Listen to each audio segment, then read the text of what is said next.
తెలంగాణలో మద్యం అమ్మకాలు జోరుగా సాగుతున్నాయి. కానీ ఆ స్థాయిలో రాష్ట్ర ప్రభుత్వానికి వ్యాట్ మాత్రం రావటం లేదు. అమ్మకాలను రికార్డుల్లో చూపించకుండా కొందరు వ్యాపారులు వ్యాట్ను ఎగరవేస్తున్నారని ప్రభుత్వం అనుమానిస్తుంది. దీనిపై ఆధారాల సేకరణకు అంతర్గత విచారణ చేయిస్తున్నట్లు సమాచారం.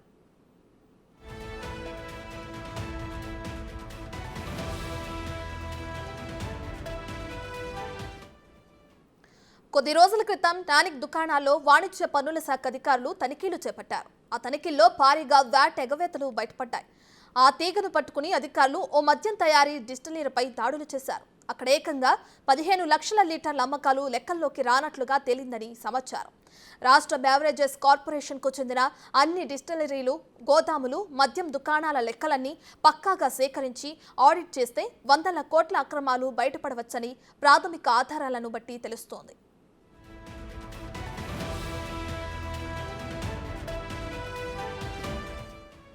అయితే ఈ ఏడాది 19,884.90 కోట్ల ఎక్సైజ్ సుంకం వసూలవుతుందని ప్రభుత్వం భావించింది. జనవరి నాటికే 17,964.26 కోట్లు వచ్చినట్లు కాగ్ తాజాగా వెల్లడించింది. 2022 ఏప్రిల్ నుంచి 2023 జనవరి వరకు 14,598.66 కోట్లు వచ్చాయి. ఈ లెక్కన ప్రస్తుత ఆర్థిక సంవత్సరంలో 23% పెరిగినట్లు. అయితే ఇదే నిష్పత్తిలో వ్యాట్ పెరగకపోవడం అనుమానాలకు తావిస్తుంది.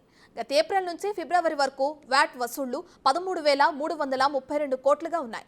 ఇక 2022-23లో ఇదే 11 నెలల్లో 12,922 కోట్ల వ్యాట్ ప్రభుత్వానికి వచ్చింది. అంటే ఈ ఏడాది అదనంగా పెరిగిన ఆదాయం కేవలం 410 కోట్ల రూపాయలు మాత్రమే.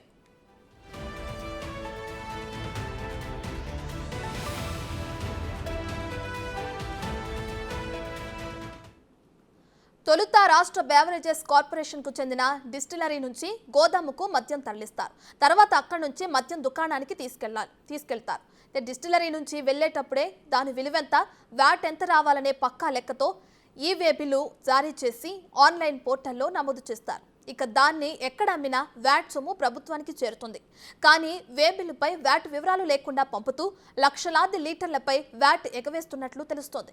కొందరు అధికారులు, నేతలు, వ్యాపారులు కలిసి ఈ కుంభకోణానికి పాల్పడుతున్నారని ఆరోపణలు వినిపిస్తున్నాయి.